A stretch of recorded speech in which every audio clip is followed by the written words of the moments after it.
حدیثی هست که حدیث مسلم است. پیغمبر خدا گفتند لا تضربوا اماء الله. ای مردها، خطاب از مردهاست، شما کنیزکان خدا را نزنید. اماء الله اشاره به سوی زنهاست، شما زنها را نزنید. گفت پیغمبر. اماء الله را محدثا میگویند که در همین لفظ اماء الله پیغمبر زنها را کنیزکان خدا خواند. گفت کنیزکان خدا را نزنید.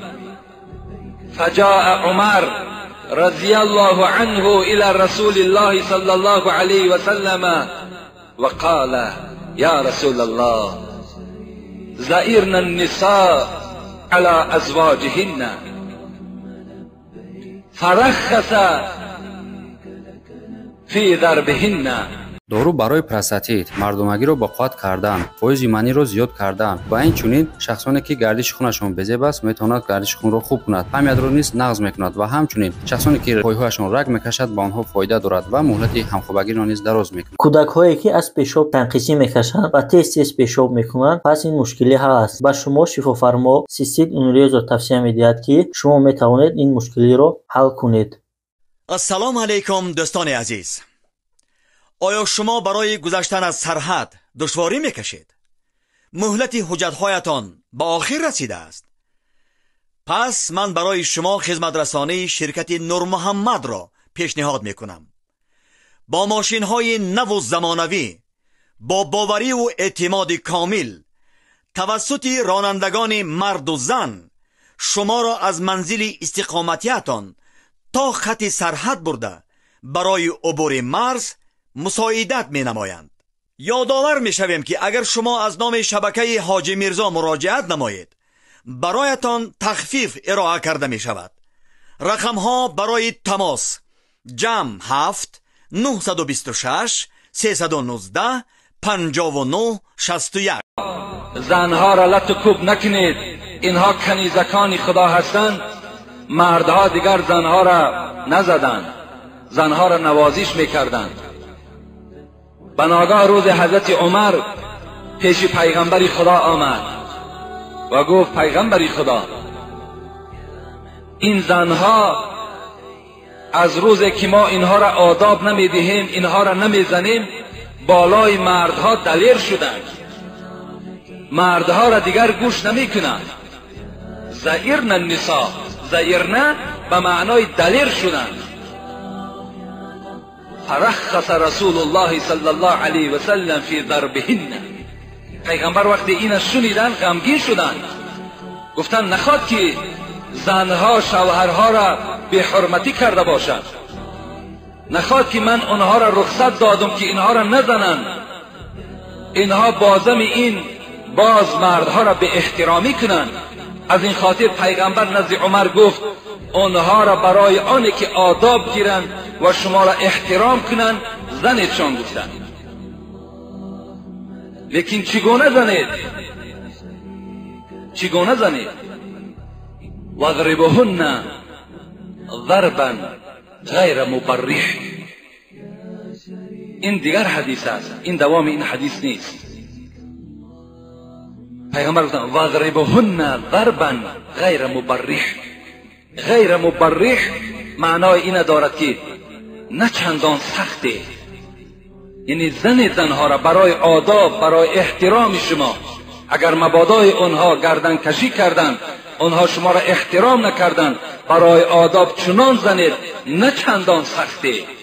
حتی در بعض روایت ها میگوید که پیغمبر خدا گفتند با همین دست ها در جای ملایمی زن، یعنی در دنبه وی زنید. بین این هم یک غمخواری اسلام است، این هم یکی از حقوق زن هاست. وقتی که مردها زدن پیش گرفتن، پیغمبر خدا در دوام حدیث میگوید فاطاف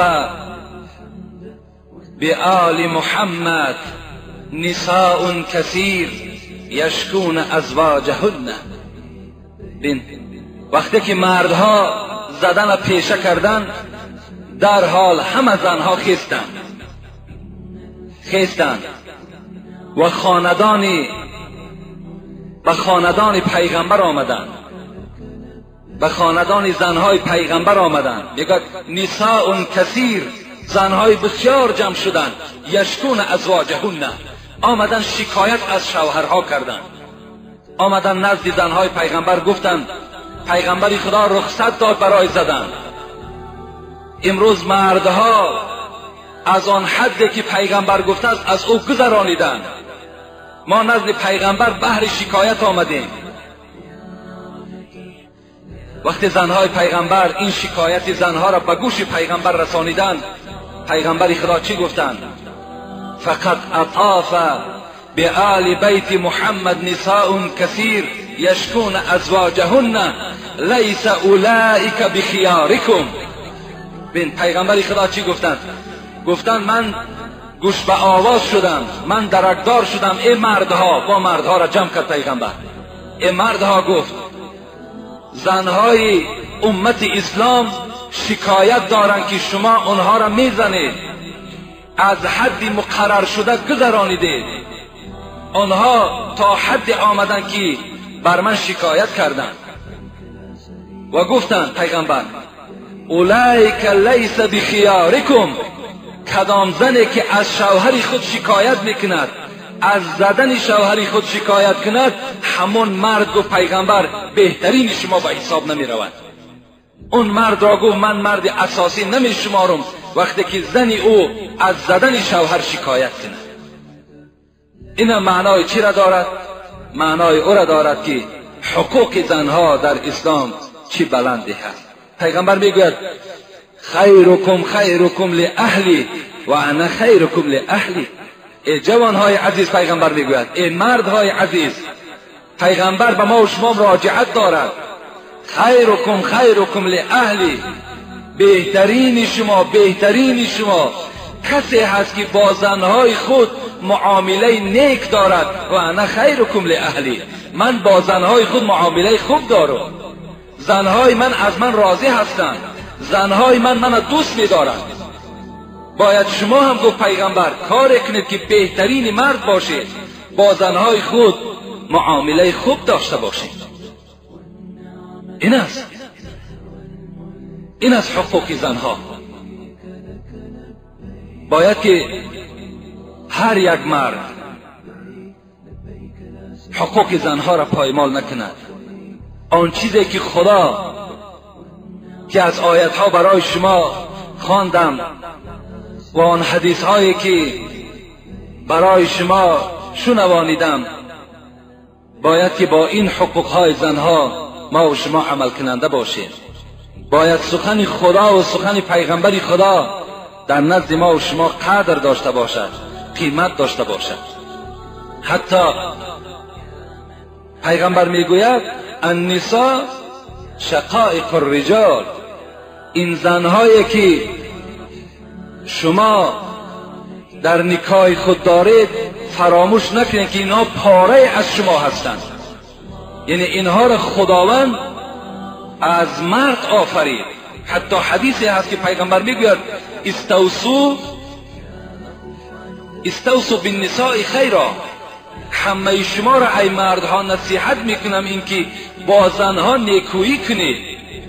فإن المرأة خلقت من ضلع، زیرا این که زنها از قبرغه چپ شما خدا آفرید. جان در قرآن میگوید وقتی که حضرت آدم خدا آفرید و او را خواب برد، وقتی خوابش برد از قبرغه چپ او خداوند یک تکه قبرغه را گرفت و این زن را مام حوا را آفرید. و پدر ما و شما حضرت آدم از دیدن مام حوا خوشنود شدند و آرام گرفتند در جنت. یعنی اینها گفت پیغمبر خدا از همان قبرغه چپ مردها خدا آفرید. جان و این اعوج ما فی ضلعی اعلاه، پیغمبر در رام حدیث گفتند با درستی این که کجترین قبرغه های بالا هست. برای چی گفتن پیغمبر؟ برای چی گفتن که قبرغه بالا چند قدر کجیش زیاده. زیرا اینکه رسول الله میگوید فإن ذهبت تقیمه کسرته، اگر شما بخواهید که این قبرغه ها را راست کنید میشکنند. و این ترکته لم یزل اعوج، اگر به حال خودشان گذاریشان همون خیل کج میمانند. فاستوصوا بالنساء، با زنها نیکویی کنید. یعنی مقصد پیغمبر این است که زنها از قبرغه چپ هستند و اینها بسیار کج هستند. اگر شما خواهید که این کجی را راست کنید فقط میتوانید که طلاقشان دهید و الا دیگر اینها راست نمیشود. فقط پیغمبر گفتند فداروا بها و تعیشوا بها، مدارا کنین، زندگی کنین. زیرا اینها از چنین متریال خدا اینها را آفریده است که اینها را راست کردن نمیشود. حضرت عطا که صحابه پیغمبر بودند، ابن یسار، که این حدیث هم مسلم روایت میکند هم بخاری روایت میکند، میگوید بار صحبت پیغمبر، در نزد صحبت پیغمبر نشسته بودیم و ناگاه یک مرد در مسجد در آمد که به نهایت ریشها و مویهای وی شانه ناکرده بود، همه ژولیده بود، لباسهای کهنه در بر داشت. وقتی رسول الله میگوید حالت این مرد را دید، در حال با انگشت خود اشاره کرد که این مرد را به ترتیب بیاره. صحابه های پیغمبر میگوید از جای خود خیستند و این مرد را از مسجد بیرون کردند و سر و موی او را شانه کردند، لباسهای او را پاکیزه ساختند و بعداً به نزد پیغمبر خدا آوردند. پیغمبر وقتی که حالت خوب این مرد را دید چی گفت؟ الیس هذا خیر من ان یأتی احدکم و هو صائر الرأس کأنه شیطان. پیغمبر خدا گفتند آیا این بهتر نیست؟ گفتند هر وقتایی که شما به سوی مسجد می آیید آیا این برای شما بهتر نیست که سری شما شانه کرده باشد، ریشهای شما شانه کرده باشد، بدنهای شما عطر زده باشد، لباسهای شما پاکیزه باشد؟ آیا این برای شما بهتر نیست؟ و هو صائر الرأس کأنه شیطان، از آن که شیطان نه ریش خود شانه میکند، نه موی سری خود شیطان شانه میکند، نه بدنی پاکیزه دارد. یعنی شما گفتم پیغمبر خودتان را مشابه شیطان نکنید، بلکه وقتی به مسجد آمدید خودتان را پاکیزه کنید، تازه کنید. باز از شما خواهش میکنم و این یک مسئولیت هست که اسلام فقط و فقط شعارش همین است که تمام میباید مسلمان پاکیزه باشد، تازه باشد.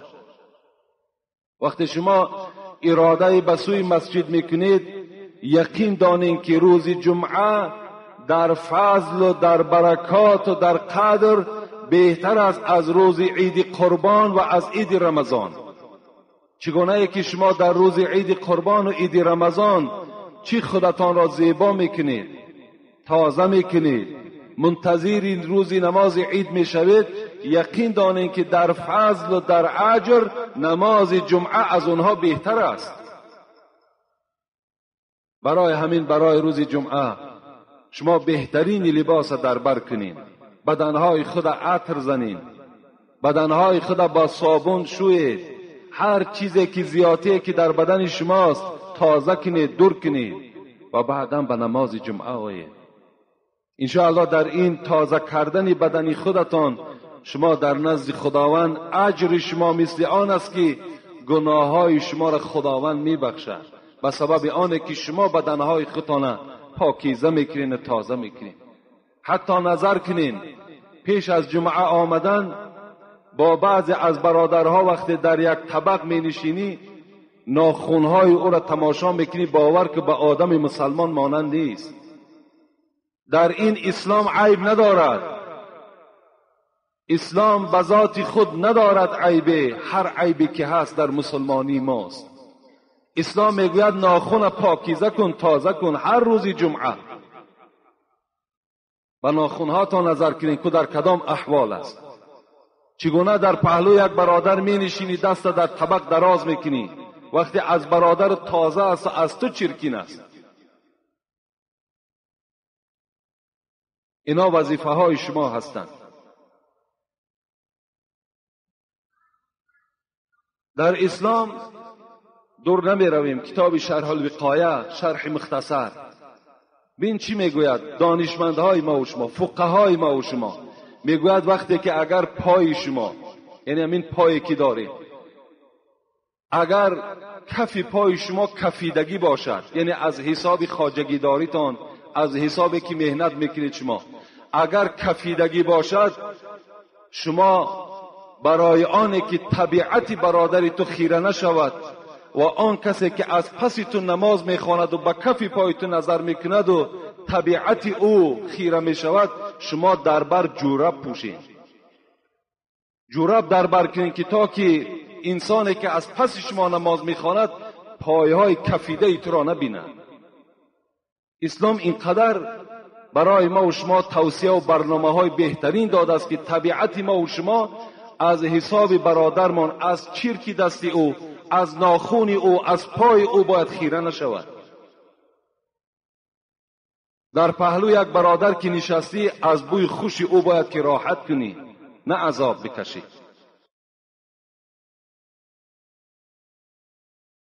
چند روز پیش یک برادر گفت، در همین مسجد گفت، یک برادر پایش گفت بیمار بوده است. بیماری همون پوست که پوستی پای و جدا می شده است.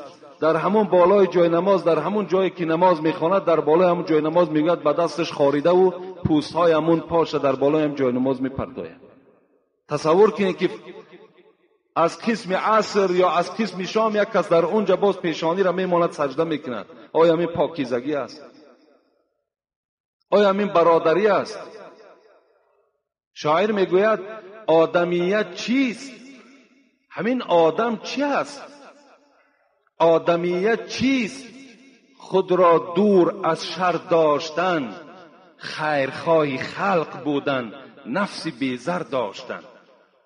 آدم حضرت‌ها تحلیل کردند که آدم همان کسی هست که در دنیا کسی از وی ضرر نبیند و آدم وظیفش همین است که خیرخواه خلق بودن، نفس بیزر داشتن. دائم خیرخواه مردم باشد و نفس بیزرر داشته باشد. از نفس او، از دست او، از پای او، از زبان او کسی آزار نیابد. اینا گفتن انسان میگویند، اینا گفتن آدم میگویند. حتی پیغمبر ما و شما گفتن خیر الناس من ینفع الناس و شر الناس من یضر الناس. بهترین انسان همان کسی است که فقط فایدهش به مردم میرسد. بدترین مردم همان کسی است که فقط ضرری او به مردم میرسد. از این خاطر از همه شما دادرای عزیز، انشاءالله جوانها که در صف ما و شما زیادتر هستند و من میدانم که جوانها و حتی پیرانسالها هم این تحقیر نیست، یعنی جوانها بسیارتر اهمیت میدهند، یعنی البته غسل روز جمعه را انجام میدهند، خوشبویی استفاده میکنند. از آن خراجات های بی معنی که شما دارین میتوانید که حداقل در 3 سامان 4 سامان همین بیرونای مسجد خوشبویی ها وجود دارد، همونها را گرفته در روزهای جمعه در هر یک نماز استفاده کنین، انشاءالله ثواب میگیرین. جمعه پیشین موعظه ما و شما در بابت حقوق شوهر بود. شوهر بالای زنها چه حقها دارند؟ الحمدلله که ما و شما از یک ذره او، از یک پارچه او آگاه شدیم و انشاءالله میخواهم این جمعه و جمعه دیگر را هم در حقوق شوهرها بالای زنها ببخشم. اگر من باور کنین به خدا قسم، اگر 10 جمعه روی برو اگر در باب حقوق شوهر اگر صحبت کنم تا حال کم است و تا حال در اسلام اینقدر حدیث و آیت ها و قصه ها برای احترام شوهر وجود دارد. لیکن انشاءالله من این جمعه و جمعه دیگر هم میخواهم که در باب حقوق شوهرها با شما صحبت کنم. ما و شما تا جای رسیدیم که پیغمبر خدا فرموده بوده است ان من حق الزوج على زوجتی اذا ارادها على نفسها وهي على ظهر بعیر لا تمنعه. پیغمبر خدا چی گفتند؟ گفتند هر وقتایی که اگر مرد میخواهد که کام دل خود از زن حلالی خود برآورد، میخواهد که با زن خود هم صحبت شود، یعنی اگر عادی تر گوییم اگر خواهد که با زن خود خانه‌داری کند، اگرچه زن در بالای اشتر هم که سوار باشد باید که سخن مرد را رد نکند. اگر بالای اشتر هم گفت پیغمبر سوار باشد، وقتی اگر مرد به سوی اشاره کرد که من با تو میخواهم که یک جایه شوم، باید که زن چیکار کند؟ از اشتر پایان شود و خواهش مرد را برآورد. این حدیث پیغمبر خداست. من از یک حکمت این حدیث به شما خبر میدهم که چرا پیغمبر خدا اشتر را ذکر کردند. چرا گفتند که اگر زن بالای اشتر باشد؟ چرا اسب نگفتند؟ چرا خر نگفتند؟ چرا یک حیوان دیگر را ذکر نکردند؟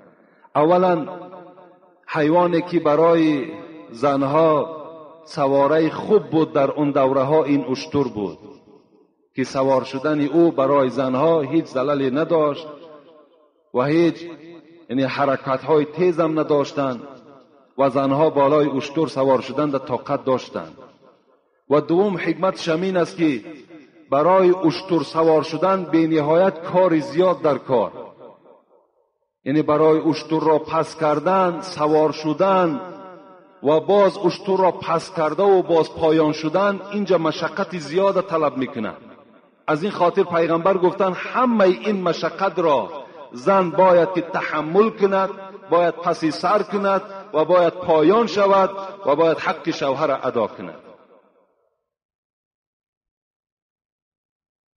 گفته بدیم که رسول اکرم گفته بدن کدام مردی که زن خود اگر دعوت میکند به سوی فراش خود، به سوی جایگاه خواب خود، فلتأتیه و این کانت علی التنور. پیغمبر گفتند اگر چنده که در حالت نانپزی هم که باشد، اگر مرد از او طلب کند باید که نزد تنور ترک کند و نزد شوهرش حاضر شود. اگر چنده اینها مبالغه هستند، یعنی اگر چنده که اینها هیچ شوهر در حالتی چی بالای اشتر باشد یا نزد تنور باشد، زن خود ممکن که دعوت نکند. لیکن رسول اکرم این حالت ها را ذکر کردند که این معنای او را دارد که شوهرها حقوق بلندی دارند. اگر در این حالت ها هم از شما طلب کنند، شما حقی رد کردن ندارید. در دیگر حدیث پیغمبر خدا چی میگوید؟ میگوید که اذا دعا الرجل امرأته الى فراشه. این دیگر حدیث است. پیغمبر خدا گفتن وقتی که مرد به سوی زن حلال خود دعوت میکند که نزد من بیا، یعنی در پهلوی من خواب کن، فلم تأتیه، این زن رد میکند، میگوید نه من در پهلوی تو خواب نمیکنم، من نزد نبیرهام خواب میکنم، یا نزد کیرینم خواب میکنم، یا نزد دخترم خواب میکنم، یا اینکه خلاص گپی مرد رد میکند، نمی آید. پیغمبر خدا چی گفتند؟ فبات غضبان علیها لعنتها الملائکه حتی تصبح. بین چی یک وعیدی سخت نسبت زن هاست. وقتی که گپی مرد که رد شد، سخن مرد که قبول نشد، البته مرد غمگین می شود، مرد غضبناک می شود. رسول اکرم گفتن وقتی که این مرد غضبناک شد، وقتی این مرد درمند شد و خواب کرد، ای زن گفت یقین بدان که تا صبح دمیدن تو در لعنت ملائکه ها گرفتار هستی. تا وقتی که صبح میدمد تمام ملائکه ها میگویند که لعنت خدا بر تو باد که تو سخن شوهر را رد کردی. دیگر حدیث پیغمبر خدا چی میگوید؟ بین والذی نفسی بیدی، قسم به خدا گفتند پیغمبر ما و شما، قسم بر آن خدایی که جان محمد در دست اوست، ایما رجل یدعو امرأته الى فراشی فتأب علیه الا كان الذي في السماء ساخطا علیها حتى يرضى عنها. پیغمبر خدا گفتند وقتی اگر مرد زنی خود دعوت میکند نزد من بیا، باز این زن کدام شرط و شرایط او را نمیگذارد که نزد مرد بیاید، در پهلوی مرد ایستد، حالان که وی زنی وی است، باید که وی اطاعت کند هر زمان، هر ساعت، هر وقت. فتأب علیه، ابا میکند، سخن مرد قبول نمیکند. پیغمبر خدا گفتند یقین داند که الا کان الذی فی السماء، آن ذاتی که در آسمان است، مقصد از ذات آسمانی این خداوند است، ساخطا علیها حتی یرضى عنها، انا همون ذات از این زن ناخشنود می شود، غضبناک می شود تا وقتی که اگر این زن شوهر خود راضی نکرداند. بین خداوند از این زن ناراضی، ملائکه ها از این زن ناراضی، پیغمبرها از این گونه زن ناراضی. وای به حال این زن که حال این زن چی می شده باشد وقتی که خداوند ناراضی باشد، پیغمبر ناراضی باشد، ملائکه ها ناراضی باشد، پس حیات برای این گونه زن در روی زمین چگونه جایز است؟ خدا نکرده اگر همون شب این زن امانت به سوی خداوند تسلیم کند، یعنی جان به حق تسلیم کند، این زن یقینا وارد جنت نمی شود. زیرا که پیغمبر خدا میگوید ایما امرأة ماتت و زوجها عنها راض دخلت الجنه، کدام مرد، کدام زنی که از دنیا میگذرد در حالتی که شوهرش زنده است و شوهر از او راضی است، دخلت الجنه، این زن وارد جنت می شود. زنی که اگر شوهر از او راضی باشد، شوهری که از او غضبناک باشد، ناراضی باشد، پس او زن چگونه وارد جنت می شود؟ خدا رحمت کند زنهای دوره پیغمبر را، اگرچنده که اینها را من بارها به سمع شما رسانیدم، لیکن مادام موردش آمده است باز به شما ذکر میکنم. نظر کنید که زنهای دوره پیغمبر چگونه بودند. این روایت حسن بصری میکند. حسن بصری میگوید که زنهای دوره پیغمبر این گونه زن بودند که وقتی که شوهر به خانه می آمدن بیگاهی، زن از او چی سوال میکرد؟ چی میپرسید؟ اولین چیزی که میپرسید کم حفظت آیتا من القرآن، امروز ای شوهر من تو در صحبت پیغمبر بودی، امروز ای شوهر من تو در صحبت داملا بودی، ای شوهر من امروز تو در مسجد بودی، چند آیت از قرآن از یاد کردی؟ این سؤال زنهای دوره پیغمبر از شوهرهاشان بود. چند آیت؟ این روزی دراز تو سپری کردی، آیا بار قرآن کشاده خواندی؟ کم حفظت حدیث من رسول الله، چند حدیث از پیغمبرت از یاد کردی؟ چی صحبت ها را از پیغمبر حفظ کردی نزد ما آوردی؟ این سوال ها را زنهای دوره پیغمبر از شوهرهای خود میکردند. میگوید وقتی که شوهر از کار می آمد زمانهای پیغمبر ده، البته مردها کار میکردند، مردها مثل امروزه تنبل نبودند، مردها کار میکردند، بازم کار کردنشان باز روزدار بودند. امروز جوانهای ما و شما نه روزه میگیرند نه کار به عهده دارند. اونها کار میکردند.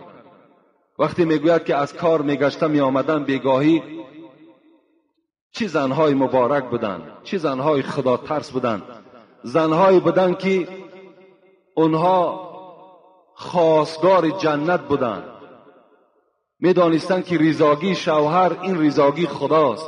خدا که راضی شد ما وارد جنت میشویم. این شعار اون زنها در مینه سر خود جا کرده بودند. میگوید وقتی شوهر می آمد گویا که این شوهر یک سال ندیده باشد، این گونه میگه استقبالش میکرد و پیش راهش میدوید، دستهای او را میگرفت، سلام میکرد و پشت دستی میگه شوهرها را بوسه میکردند. گویا که این شوهر در یگان مملکت دوردست از پی کار رفته باشد. حالان که سحر برآمده بود، در مدت 5 ساعت یا 6 ساعت نمیدید، این گونه زنها استقبال شوهر میکردند. میگوید وقتی این شوهر که می آمد گویا که مهمان آمده باشد و یا وارد خانه میکردند و اولین کاری که میگه اون زنها میکردند چی بود؟ در یک ظرف میگه مثل تغاره که میگویم امروز آب گرم می آوردند و میگه شوهرها را میگفتن پایهای خود در داخل این ظرف بگذار. برای چی میکردند؟ برای میگفتن که آب گرم ماندگی شوهر را میگیرد، یعنی آن زحمت و مشقتی که از سحر تا بگاه این مرد کشیده بود برای شکم زن، برای شکم فرزند، برای بهبودی روزگارش، انا همین آب گرم آن عذاب و مشقت‌های اون پا، درماندگی اون پای می برداشت میگیرید. با دست خود میگد این پایها را میشستند، تازه میکردند. خب دستهای شوهر آب میگرفتند، در پیش اونها دسترخوان میپرتافتند و طعام شوهر آماده میکردند. چه زنهای خدمتگاری بود. وقتی میگد شب میشد چیکار میکردند؟ توضأت له و تجملت له. الک بحاجة یا فلان اتأذن لی ان اقوم مصلیا بین یدی الله رب العالمین. این سخن زنهای دوره پیغمبر است. میگوید وقتی شوهر که در جاگه خواب میکرده است، در حال میگه طهارت میکرده‌اند. این زنها طهارت میکرده‌اند، سرمه میکشیده‌اند، اسمه میزده‌اند، خوشبویی میکرده‌اند و تجملت له. تمام آن زینتی که برای زن لازم است خودشان میگه خیلی خوش جمال میکرده‌اند و نزد شوهر، نزد همان فراش شوهر راست می ایستاده‌اند. الک بحاجتون.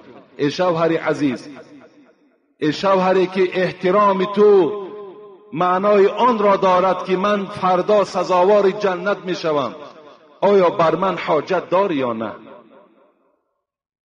در حالتی که زن خیلی صورتی زیبا کردگی است. امروز شما خود قضاوت کنین، کدام زن امروز طهارت میکند، جمال خودش آرایش میدهد و نزد شوهر میآید و میگوید که چه حاجت داری بر من؟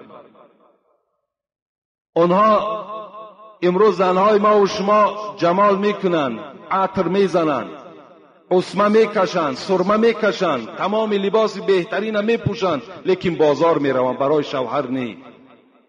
محروم ترین کسی که امروز از جمال زن، از بوی خوش زن است، این شوهر است.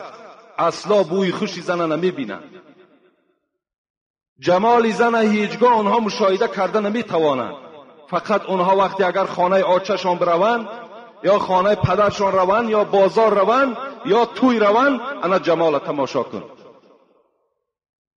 حالان که از این جمال او باید که مرد باید بهره برد، شوهر باید بهره برد، نه مردی بیگانه. راست می شده است. حاجت داری بر من یا نه؟ خوش به حالشان.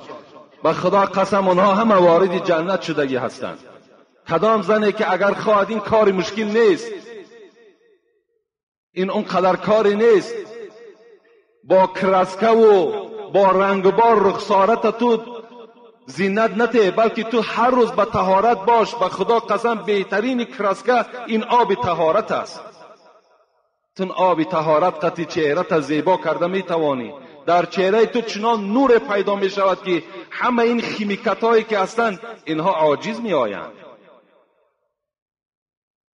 این کرسکه ها بعد 5 سال 10 سال چهره تو را چنان پژمرده میکنه که اگر تو 30 ساله باشی به 70 ساله مانند میشوی. وقتی مرد میگفته است که ای زن میگفت از خدا رحمت کند پدر و مادری تو را. البته این گونه زن در همین خیل معامله میکنی، خدا پدر و مادری تو را رحمت کند، من الحال بر تو هیچ حاجت ندارم، بلکه مانده شدم خواب میکنم. بعد این سخن شوهر، این زن سخنی خود قطع نمیکرد است، میگفت است اتأذن لی ان اقوم مصلیا بین یدی الله رب العالمین. ای شوهر عزیز، مادامی که بر من حاجت نداشته باشی، اجازت نمیدهی که 2 رکعت نماز در حق جان تو خوانم. نماز در حق جان شوهر از شوهر اجازت میگیرد، اجازت نمیدهی که 2 رکعت نماز من در همین دل شب خوانم و در حق تو دعا کنم که خدا عمر تو را دراز کند، خداوند توفیق تو را زیاد گرداند، خداوند تو را بالای فرزندهای من نگه دارد. اجازت میدهی یا نمیدهی؟ چه زنهای مسلمان بودند.